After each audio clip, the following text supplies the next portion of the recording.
Okay, so we are going to continue with section 2.1, and we are going to be a little bit more descriptive about the domain of a function. And the domain of the function we talked about before is a list of all the x values that we see in a set. And keeping with that thought, the domain is a set of all possible x values. But when we're looking at a function, like we see right here, um, we can think, okay, I can put anything in that function for x. All right, so if I put, and I just want to think about some values I put in for x, if I put in x equals 1, I can compute 1 squared plus 5x equals 1 squared plus 5 times 1 equals 6. If I put in negative 3, I have negative 3 squared is 9, plus 5 times negative 3 is negative 15, and that would be negative 6. So what I'm getting at here is any value I put in for x, I'm going to get out one y value. And it doesn't matter what the x value is. I can put in any number I want. All right, so in this case, because I can put in any number for x, we're going to say that the domain is all real numbers. And that's what that little funny R stands for. All real numbers. But there are times when some values for x will not work in a function. And we call those restrictions.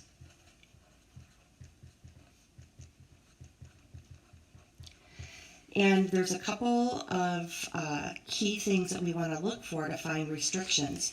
And in example B, we have a rational function. So we have a top number or a top function and then a bottom function, and they're being divided. And if, for example, in this function, the denominator ended up equaling 0, okay, so if we have a denominator equals 0, so let's say I put in 2. I would have 2 squared is 4, and 4 minus 4 is 0. And we know that we cannot divide by 0. That's undefined. So in this case, I can put in any number I want for x, but I know x cannot equal 2 because I would be dividing by 0. And that's also the case for negative 2. If I plug in negative 2, I still get 4. Minus 4 is 0. So really what we want to do here to find those restrictions is we want to set the denominator equal to 0. So if I say x squared minus 4 equals 0, this sentence will tell me any values on the denominator that would be 0. Okay, and I can solve this. I can either factor this, or I can just add 4 to both sides, and then square root both sides, and x would equal plus and minus 2. So these would be the restrictions on this function. So in my domain, I would say for all values of x, and that little line says except for x equals plus and minus 2. To say this again, the domain is all values of x except for the values x is plus or minus 2. All right, so if we're looking for restrictions, we want to find numbers where the denominator is 0.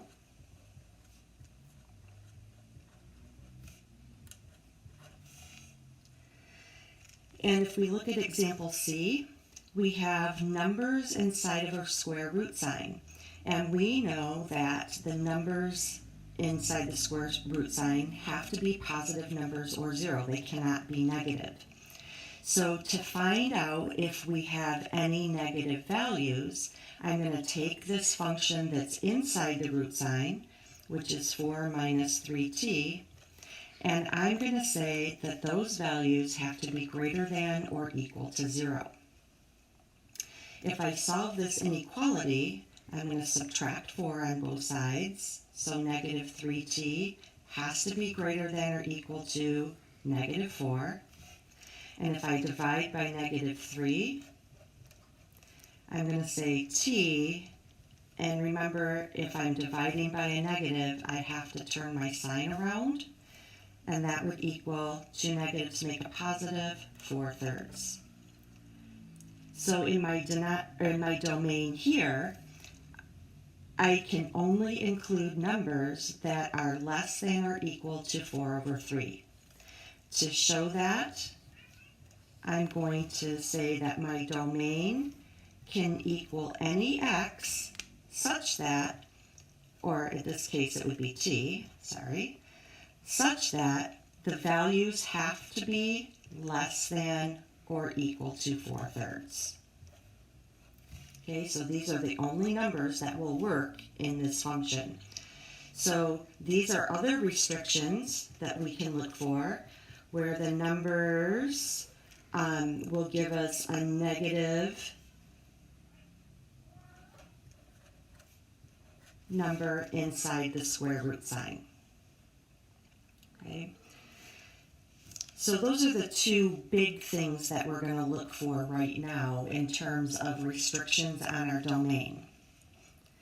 In this last section down here, we're going to see two functions, and we want to perform some operations on those functions. So this first one says, I want to take the f and the g function and add them together. So if I rewrite this sentence as 1 over x plus 2, and I'm adding that to the g function, which is x over x minus 1.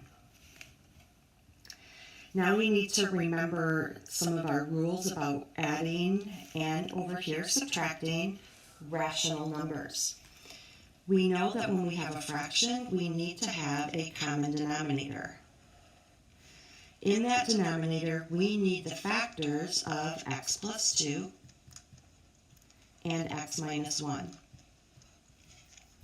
And then we need to rewrite those fractions with those numerators that would make equal fractions. So if I multiplied this fraction here by x minus 1 to get my common denominator, I also have to multiply the top by x minus 1.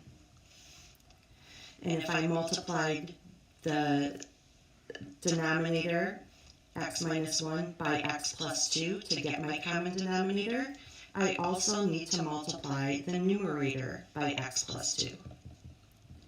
So really what I did on each of these is I multiplied the top and the bottom by factors to get a common denominator. Now I'm going to rewrite my numerator. Excuse me. So if I multiply 1 times, let's switch here, 1 times x minus 1, and I'm going to add that to x times x plus 2.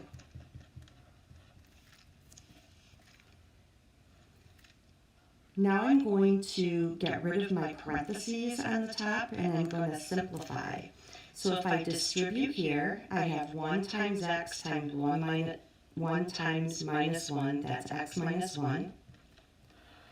My denominator will stay the same, x plus 2 and x minus 1. Over here, I'm multiplying x by x plus 2, so I get positive or plus x squared and plus 2x.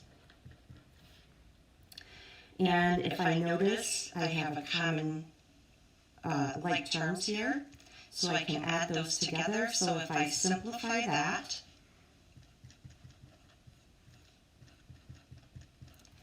I'm going to have, and I'm going to put this in order of descending exponents. So I have x squared, and I have a positive x plus a 2x is plus 3x. and then a minus 1. And my denominator, I'm going to leave as factors. I don't need to multiply that out. The next one is very similar. This time we're subtracting the function, so I'm going to start in the same way. 1 over x plus 2. This time I'm subtracting x over x minus 1. Still need a common denominator. Adding and subtracting requires a common denominator.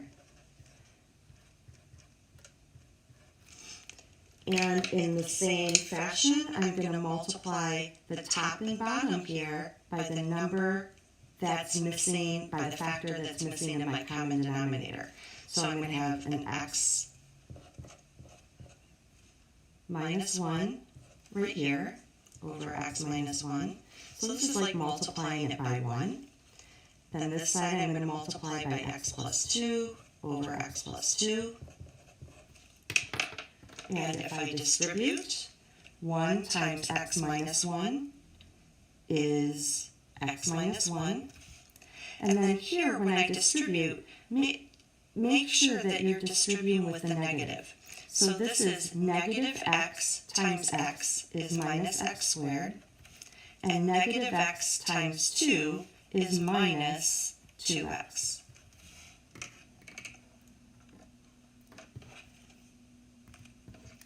Simplifying that, my common denominator keeps those factors, and my numerator takes the highest exponent. Now this is negative x squared. Now for my x's, I can combine like terms. I have positive x plus negative 2x, or x minus 2x is negative 1x. And then a minus 1.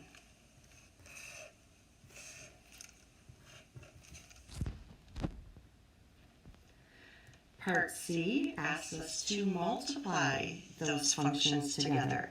Now this time I don't need a common denominator.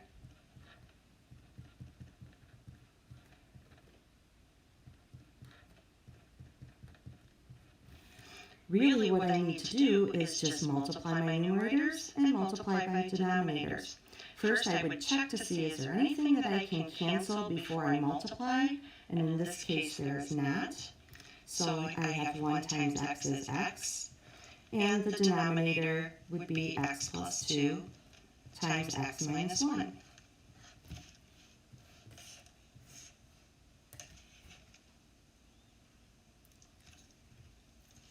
And in part D, last but not least, we're dividing those functions.